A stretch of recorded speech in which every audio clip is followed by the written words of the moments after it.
आज 18 तारीख है और हम nano technology of electro homeopathy research methodology में क्लास 7वां पढ़ रहे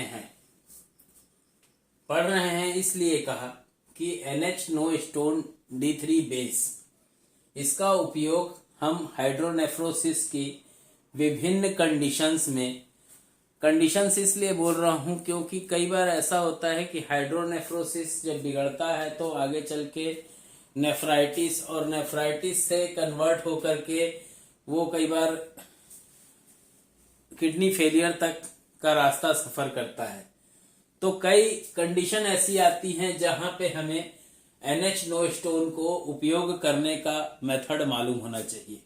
इन मेथड में हमको ये मालूम होना चाहिए कि जो हम पेशेंट को ट्रीट कर रहे हैं हाइड्रोनेफ्रोसिस, दैट मीन्स हाइड्रोनेफ्रोसिस क्या हल्के में लेने लायक बीमारी है।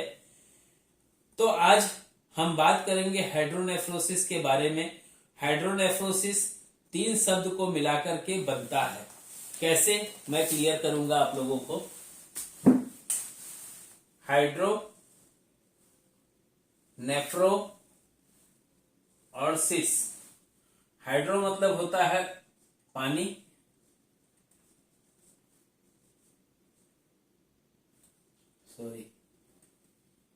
पानी।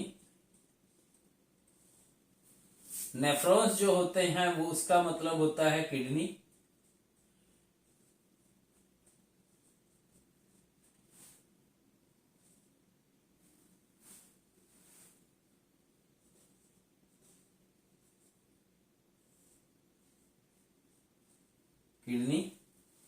और सिस का मतलब होता है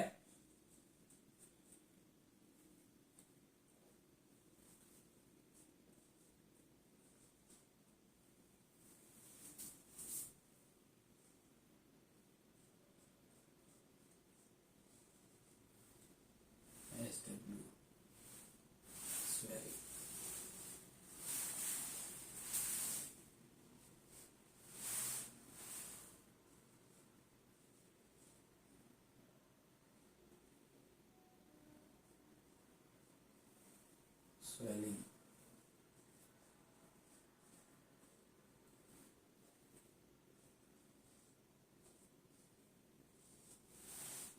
आसान शब्दों में कहना चाहिए ये किडनी का वो रोग है जहां जब कहा जाता है हाइड्रोनेफ्रोसिस मतलब पानी, किडनी, सूजन, मतलब वाटर है, वाटर वाला पार्ट आ गया है। दूसरी चीज है किडनी के अंदर हुआ है और इसके वजह से वहां पे सूजन जनरेट हुई है। तो हाइड्रो का अर्थ पानी हुआ, नेफ्रो का मतलब हुआ किडनी और सिस का अर्थ हुआ सूजन। यूरिन का किडनी में एक्यूमुलेशन होने लगता है जिसकी वजह से यूरेट्रा में, पेल्विस में डायलेशन होता है या हो सकता है। और इस डायलेशन की वजह से कई बार किडनी की जो साइज होती है वो डायलेट होने लगती है। ये डायलेशन या किडनी का जो एक्यूमुलेशन होता है वो ऑब्स्ट्रक्शन, रुकावट की वजह से भी हो सकता है। ये रुकावट ऑब्वियसली बोल सकते हैं यूरिन में जो रास्ता होता है, यूरिन का जो रास्ता होता है वहां पे ये रुकावट यूरेथ्रा में, पेल्विस में, यूरेटर में या ब्लैडर में हो सकता है। या कई बार ये रुकावट जो होता है वो बाहरी एक्सटर्नल कॉम्प्रेस की वजह से प्रेगनेंसी के केसेस में देखने को मिलता है। अब जो डायलेशन होता है वो केवल यूरेटर में होगा, उसे हाइड्रोयूरेटर कहा जाता है। यही डायलेशन अगर कैलेसिस यूरेटर में होता है या पेल्विस में देखने को मिलता है तो इसकी वजह से हाइड्रोयूट्रोनेफ्रोसिस कहते हैं या इसे हाइड्रोनेफ्रोसिस भी कहा जाता है। तो पहले चीज क्या है कि भैया डिजीज क्या है, पहले डिजीज को समझिए। डिजीज को जब आप समझिएगा तो उसके अंदर मेडिसिन को कितना आसानी से चलाना है, क्योंकि बेस का जो फॉर्मुलेशन है वो बेस प्रोडक्ट के ऊपर है। उसके अंदर कंपाइल करने वाली मेडिसिन है जो कम मात्रा में लगती है, वो आपके पास D3 बेस के रूप में होता है। D3 बेस कहने का मतलब क्या है? अगर हम D3 बेस कह रहे हैं तो कोई ऐसी मेडिसिन, जैसे हम क्रूड स्पैजरिक लेते हैं, तो क्रूड स्पैजरिक में कोई फॉर्मुलेशन सेट नहीं होता। क्रूड स्पैजरिक में क्या होता है, 38 मेडिसिन आपके पास क्रूड पार्ट में मिलती है, उसको आप D1 से D10 तक नहीं तोड़ के यूज करते, उसको आप यूज करते हैं पहले D1 D2 D3 बना लेते हैं, और इस 3 के बाद आप यूज करते हैं, जिसको 4 बोलना चाहिए था वहां बोलते हैं 1, और जब इस प्रोसेस से जाते हैं तो आप 7 पार्ट तक जा पाते हैं। मैं उसको भी एक्सप्लेन थोड़ा सा करना चाहूंगा, क्योंकि वो भी इसी पार्ट का हिस्सा है। आपने बनाया, अगर मान लेते हैं पोटेंशियल साइज रूप में,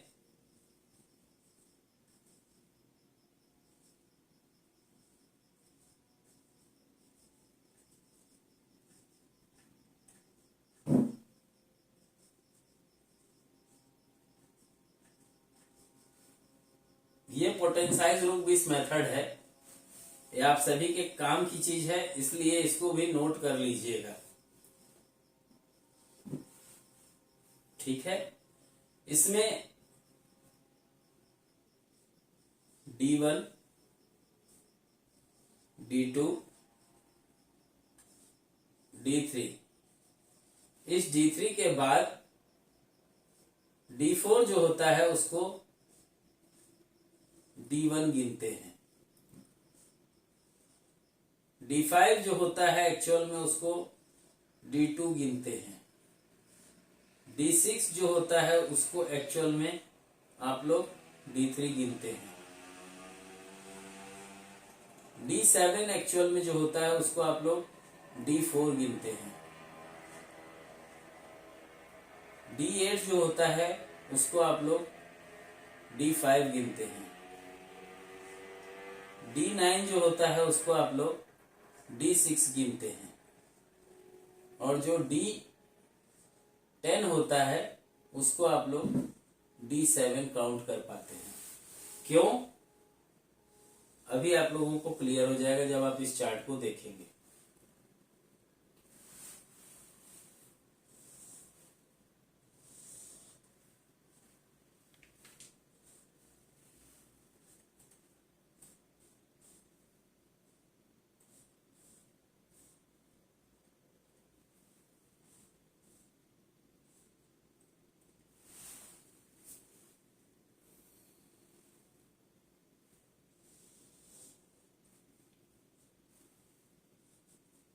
ये आधी रोटी वाला खेला है, आधी रोटी वाला खेला थोड़ा समझ लीजिए। आपको ये जो नेफ्रोसिस है इसको मैं पढ़ाऊंगा, और बहुत ही प्यार से पढ़ाऊंगा, इतना प्यार से कि एक एक डाउट आपका क्लियर हो जाएगा। आप अगर 50 बार वीडियो देखेंगे तो हाइड्रोनेफ्रोसिस से रिलेटेड अगर किडनी फेलियर भी आया तो आप इसको यूं उड़ाइएगा। 38 मेडिसिन से सिखाने जा रहा हूं, तो 38 मेडिसिन को भी समझिएगा, और इसके अंदर NH no stone D3 base को भी समझिएगा। क्यों आसान है? अगर हम बात करते हैं किसी मेडिसिन के अंदर, जब आप क्रूड लेते हैं, यहां पे मैं थोड़ा सा समझाना चाह रहा था, CRUDE क्रूड लेते हैं, तो ये क्रूड एक्चुअल में क्रूड नहीं होता, जिसको हम D3 बेस कहते हैं, जिसको हम D3 बेस कहते हैं, ये वही पार्ट है जिसको आप क्रूड कह रहे हैं। क्यों? मैं वो क्लियर करता हूं। आपने D3 बेस, आपने क्रूड लिया, आपने D1 बनाया, फिर D1 से D2 बनाया, और D2 से D3 बनाया। आपने एक्चुअल में बनाया क्या? आपने हर बार D1 बनाया। कैसे बनाया? क्योंकि आपने क्रूड से जब D1 बनाया तो D1 का D2 जो आपने बनाया वो D2 कैसे बना? आपके D1 का फर्स्ट पार्ट जो बना वो D2 हुआ। मतलब ये जो डायल्यूशन जा रहा है ये सीरियल डायल्यूशन जाएंगे। इस मेडिसिन के द्वारा, इस मेथड के द्वारा अगर मैं मेडिसिन को 4 बोलता हूं तो 4, वो D4 आप उसको D1 गिन रहे हैं, वो D4 नहीं हुआ। एक्चुअल में वो D4 था, आपने D1 गिना उसको। मतलब क्या हुआ? रोटी का, एक रोटी है ये गोल सी, ठीक है, इस रोटी का मैंने 4 टुकड़ा किया। 4 टुकड़ा क्यों किया? क्योंकि वो चौथा पार्ट है। अगर मैं आपके डिजीज के लिए आपको खाना चाहिए था आधी रोटी और आपने खाई वहां पे ये वाला पार्ट, तो आप वहां पे क्या करेंगे, आप अगर D4 ले रहे हैं, अगर आपके पास डायल्यूशन थर्ड से आप D3 गिन रहे हैं और क्रूड से आप अगर उसके थर्ड पे जाते हैं, तो क्रूड से जो बनने वाला तीसरा डायल्यूशन होगा वो होता है डायल्यूशन थर्ड। किसमें? पोटेंसाइज-रुक-बिस मेथड में। वो क्या होता है, वो नेगेटिव होता है और उसके नीचे जितने भी होते हैं वो more negative to more negative चले जाते हैं। इसीलिए इसके डायल्यूशन जब बनते हैं तो हमारे प्रैक्टिस के दौरान हम D6 तक ही ले पाते हैं। D7 लेने से वो तो डायरेक्ट टू टंग जाने वाला पार्ट हो जाएगा। तो मेडिसिन क्या पहुंच रही है, जो मेडिसिन पहुंचनी चाहिए थी 1, वो मेडिसिन पहुंच रही है आपके पास आधा। तो ऐसी अवस्था में आपको लेना पड़ता है यहां पे 30 पोटेंसी।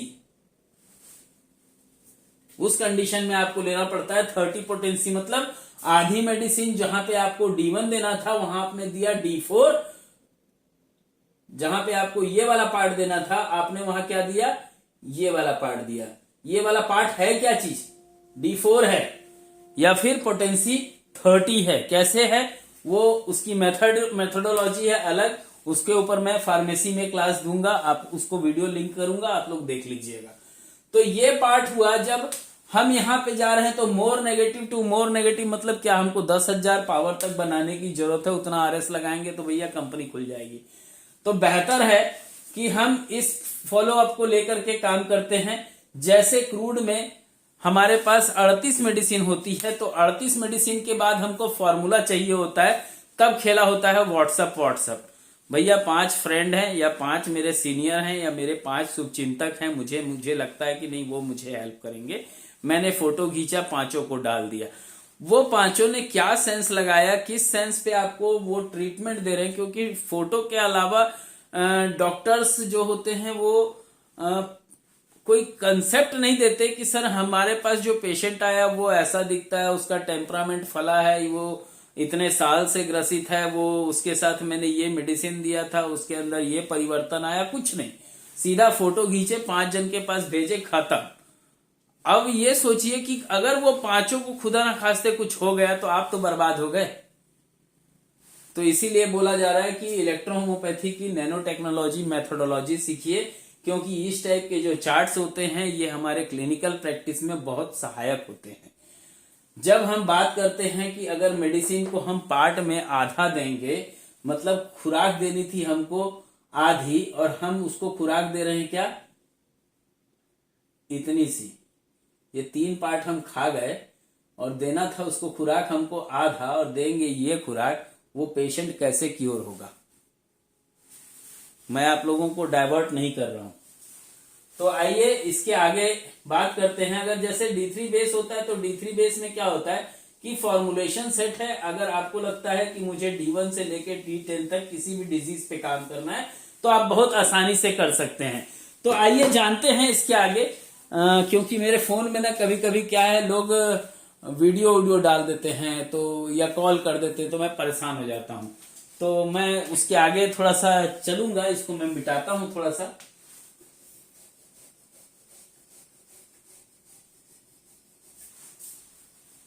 भाई मैं किसी का नाम नहीं ले रहा हूं, है ना, इसलिए जबरदस्ती मुझे ब्लेम मत करना। मैं सिखाने का प्रयास कर रहा हूं, जिसको सीखना होगा सीखना, और जिसको अवगुण छांटना होगा भैया वो तो फिर मेरी वीडियो को कट कॉपी पेस्ट करेगा और कहीं कहीं मेरे को बदनाम करने में लग जाएगा। मुझे फर्क नहीं पड़ता है, क्योंकि हमने छत्तीसगढ़ के अंदर, हमारे छत्तीसगढ़ के अंदर एक कहावत है सर, छत्तीसगढ़िया सबले बढ़िया। तो अपन भी छत्तीसगढ़ में रहते हैं और सबसे बढ़िया हैं, वो सिद्ध करके दिखाएंगे।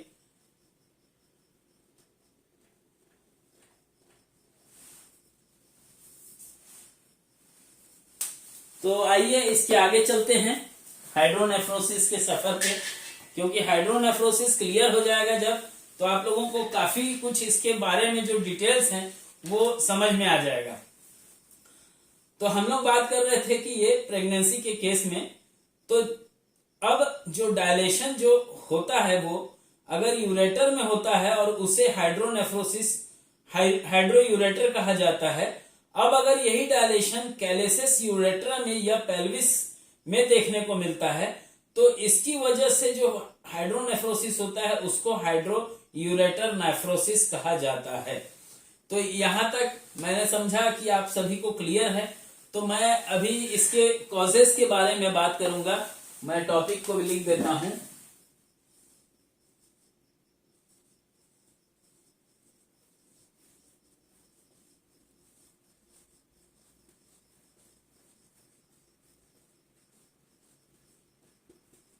कॉजेस की बात कर रहे हैं, हाइड्रोनेफ्रोसिस के अंदर क्या कारण होता है, क्या क्या कारण होता है। तो इसको समझने के लिए ये मेनली आप लोगों को मालूम होना चाहिए कि ये डिपेंड करता है उस व्यक्ति के एज के ऊपर। ठीक है, तो हम शुरू करते हैं अब बात। तो समझेंगे कि कॉजेज जो होते हैं वो क्या क्या होते हैं। ये मेनली जो होता है ये एज के ऊपर डिपेंड करता है। हाइड्रोनेफ्रोसिस के जो प्रकार होते हैं पहले वो भी समझ लेंगे, क्योंकि उसका भी अहम रोल प्ले होता है। अगर कॉजेस ऑफ जो हाइड्रोनेफ्रोसिस होती है इसमें फोर्टिस हाइड्रोनेफ्रोसिस को एंटीवेटल हाइड्रोनेफ्रोसिस भी कहा जाता है। इसमें मोस्टली जो स्पैटेनस रिसोल्यूशन जो होता है उसको बोलना चाहिए मैक्सिमम, जो बोलना चाहिए देखने के लिए जब मिलता है तो ये व्यक्ति की एज जो होती है वो लगभग 80 ईयर्स मैक्सिमम हो सकती है, 70 ईयर्स मैक्सिमम हो सकती है।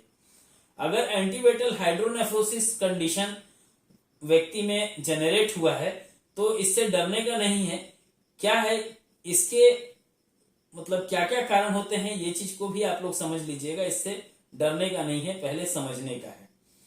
तो ये कई बार अपने आप ठीक हो जाता है। सबसे पहली चीज ये जो कंडीशन होती है एंटीवेटल हाइड्रोनेफ्रोसिस, ये कंडीशन अपने आप ठीक हो जाती है। इसके क्या क्या कारण होते हैं वो चीज को पहले समझिएगा। इसमें कई डिजीज के राज छुपे हुए हैं।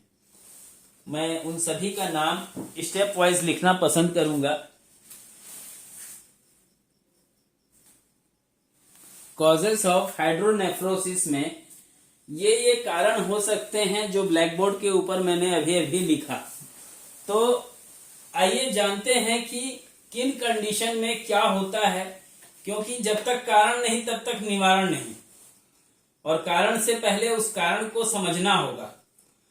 तो हमने जाना कि फेटस हाइड्रोनेफ्रोसिस, जो फेटस हाइड्रोनेफ्रोसिस को हम लोग और किन नाम से जानते हैं, क्योंकि नाम हम नहीं जानेंगे तो हमको ट्रीटमेंट करने में दिक्कत होती है। क्योंकि रिपोर्ट के ऊपर हाइड्रोनेफ्रोसिस तो लिखा रहता है, उसके साथ में कुछ और अक्षर होते हैं जिनका ज्ञान हमको होना अति आवश्यक है, ऐसा मेरा मानना है। अगर हमको NH नो स्टोन को लेकर के काम करना है हाइड्रोनेफ्रोसिस पे तो आइए जानते हैं कि एंटीवेटल हाइड्रोनेफ्रोसिस जो होती है वो मोस्टली स्पैटनस रेसोल्यूशन के को मतलब दर्शाती है, उसी कंडीशन में देखने को मिलती है। और ये मैक्सिमम 70 साल के एज तक हो सकता है। और एंटीवेटल हाइड्रोनेफ्रोसिस जो होती है कंडीशन, ये अपने आप ठीक हो जाती है, इसलिए इससे घबराने की जरूरत नहीं है। इसके क्या क्या कारण होते हैं, तो उसके कारण होते हैं जो वो फेटस हाइड्रोनेफ्रोसिस का पहला एक कारण है, उसमें हमने A और B दो नाम देखा है। इसमें एक कंडीशन होती है जिसमें रिफ्लेक्शन होता है और इसके वजह से यूरिन के अंदर रिटेंशन भी जनरेट होता है। तो वेसिको यूरेथ्रल या वेसिको यूरिना रिफ्लेक्शन अगर कहीं लिखा हुआ किसी रिपोर्ट में आप देखते हैं तो इसको हम कहेंगे कि ये होता क्या है। अगर हम लिखते हैं कि वेसिको यूरेथ्रल, कई जगह पे लिखा रहता है वेसिको यूरेथ्रल रिफ्लेक्शन और कई जगह पे लिखा रहता है वेसिको यूरिनो रिफ्लेक्शन, दोनों का मतलब एक ही होता है। यूरिन का जो ब्लैडर है, ब्लैडर से जो किडनी में जो यूरिन होता है वो बैक फ्लो हो रहा है। जैसे हार्ट में कॉन्स्ट्रक्ट होकर के बैक फ्लो होता है तो प्रॉब्लम आती है, वैसे ही यहाँ पे जब ये बैक फ्लो होता है यूरिन तो ये जाता है कहाँ पे, ये जाता है किडनी में, प्रेशर बनाता है, इससे बीपी भी डिसऑर्डर पे जाता है। साथ ही ये जो कंडीशन होती है इसको वेसिको यूरेथ्रल यूरिनल रिफ्लेक्शन कहते हैं। इसके क्या क्या कारण होते हैं इसको आगे समझाऊंगा। इसका दूसरा कारण जो होता है वो stenosis of junction both junction कहा जाता है। किडनी में दो जंक्शन पाया जाता है, ये सब तो आप सभी जानते होंगे। यूरेटर और पेल्विस के बीच में यूरेटो पेल्विक जंक्शन होता है, और दूसरा जो होता है वो यूरेटर और ब्लैडर के बीच में, इसको हम लोग यूरेटो वेस्कुलर जंक्शन कहते हैं।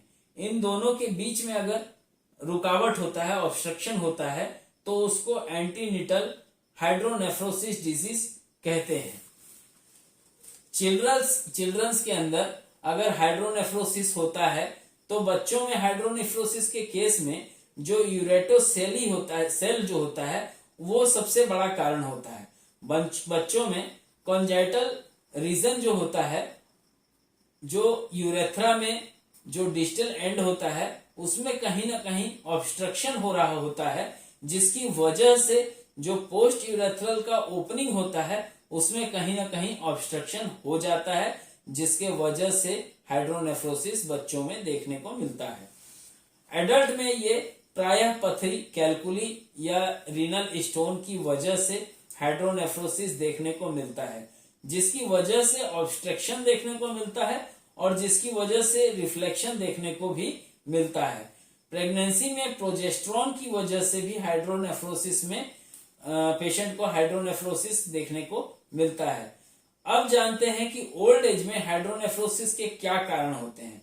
तो आइए जानते हैं ओल्ड एज में क्या वजह होता है। प्रोस्टेट ग्लैंड जो होता है, अगर उसमें उसका जो साइज होता है अगर उसमें इंक्रीज हो जाए, बढ़ने लगे, तो मतलब ये हुआ कि प्रोस्टेट का जो साइज है वो इंक्रीज होगा, और इसका जो अर्थ होगा वो बिनाइन प्रोस्टेट ग्लैंड हाइपरप्लेक्सिया। आपने सुना होगा ये शब्द, अगर प्रोस्टेट का कोई केस आपने देखा होगा तो ये शब्द आपने सुना होगा। अगर प्रोस्टेट का साइज बढ़ता है तो यूरिन का जो ऑब्स्ट्रक्शन होगा वो भी हो सकता है। अगर प्रोस्टेट ग्लैंड का साइज बढ़ता है तो कहीं ना कहीं यूरिन का जो फ्लो होगा उसमें दिक्कत होगी, और ये कई बार प्रोस्टेट के कार्सिनोमा देखने वाले के जो कार्सिनोमा के जो केसेस होते हैं उसमें ये कई बार देखने को मिलता है। या पेल्विस नियोप्लाज्म की वजह से भी ओल्ड एज में हाइड्रोनेफ्रोसिस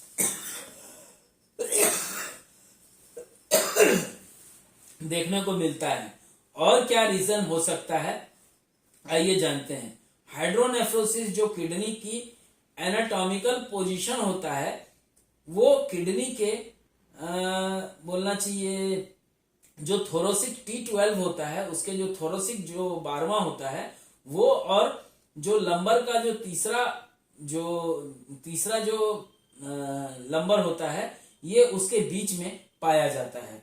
अगर दोनों में से कोई किडनी अपनी पोजीशन से नीचे खसक जाए, असेंडिंग कहते हैं ऐसे केस को, अगर खसक जाए तो इसको ऑपरेटेड होता है, बट इसको हम इलेक्ट्रोहोमोपैथी के अंदर बड़े आसानी से ठीक कर सकते हैं।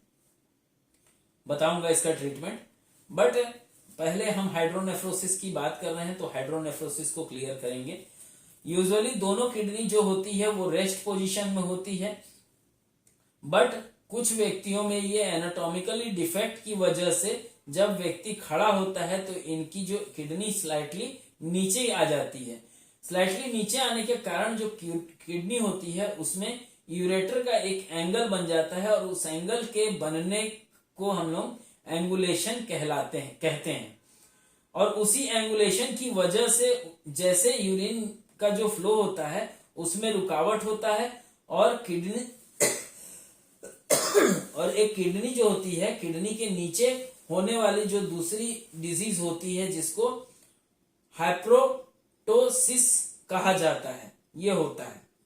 अगर और एक कारण होता है, कभी कभी लोअर एंड जो होता है वो कंप्लीटली फ्यूज हो जाता है, और इस फ्यूजन को जो डिजीज का नाम देते हैं वो हॉर्सशू किडनी कहा जाता है। इसकी वजह से कई बार जो किडनी का जो यूरिन का फ्लो होता है उसमें काफी तकलीफ होती है, जिसकी वजह से रिटेंशन ऑफ यूरिन जनरेट होता है। यूरेटर में अगर ट्यूबरकुलोसिस हो जाए तो उसकी वजह से भी रिटेंशन हो सकता है। ब्लैडर में अगर ट्यूमर हो तो उसकी वजह से भी रिटेंशन हो सकता है। अगर हम बात कर रहे हैं प्रोस्टेट रिलेटेड डिजीज होगा तो भी व्यक्ति को ये यूरिन रिटेंशन हो सकता है। अगर हम बात कर रहे हैं हाइड्रोनेफ्रोसिस की तो रेक्टो पेरिटोनियल फाइब्रोसिस की वजह से भी रिटेंशन हो सकता है। कई बार लिम्फ नोड्स में स्वेलिंग आ जाती है तो रेक्टो पेरिटोनियल जो होता है, इसका अर्थ पहले समझ लीजिए पेरिटोनियल है क्या। जो एक मेम्ब्रेन होता है और उसके पीछे अगर कोई फाइब्रोसिस हो गया तो उसका जो यूरिन का जो रिटेंशन होगा वो बढ़ जाएगा। या यूरेटर का कैंसर हो जो ब्लैडर के अंदर स्प्रेड कर गया हो, इसकी वजह से भी यूरिन का रिटेंशन बढ़ जाएगा। अब एक चीज समझिए, मैंने साइड में लिखा है एक एरो खींच करके, स्टेनोसिस, नैरोइंग और स्ट्रिंचर। ये तीनों का अर्थ एक होता है। मतलब ये हुआ कि वहां का जो लेयर है, मेम्ब्रेन है, वो पतला हो गया है। ये तीनों यूरेथ्रा में पाया जाता है। यूरेटर में कई बार जो हम कैथेटर डालते हैं ऑपरेशन वगैरह के दौरान, तो जब कैथेटर को बाहर निकाला जाता है तो वहां पे हीलिंग ओवर हो जाता है अंदर की ओर, उसके वजह से भी यूरिन रिटेंशन होता है। लास्ट कारण क्या होता है, कई बार जो होता है वो यूरिन ब्लैडर जो होता है उसके अंदर यूरिन कलेक्ट होता है और ब्लैडर से एक सिग्नल जाता है ब्रेन को कि ब्रेन यूरिन ब्लैडर तो फुल हो गया है, तो ब्रेन सिग्नल भेजता है कि ठीक है भैया उसको रिलैक्स कर दो। ये किसको भेजता है, वो स्पिंचर को भेजता है। तो स्पिंचर जहां जो पतली लेयर होती है उसको जब वो भेजता है तो वो रिलैक्स करता है।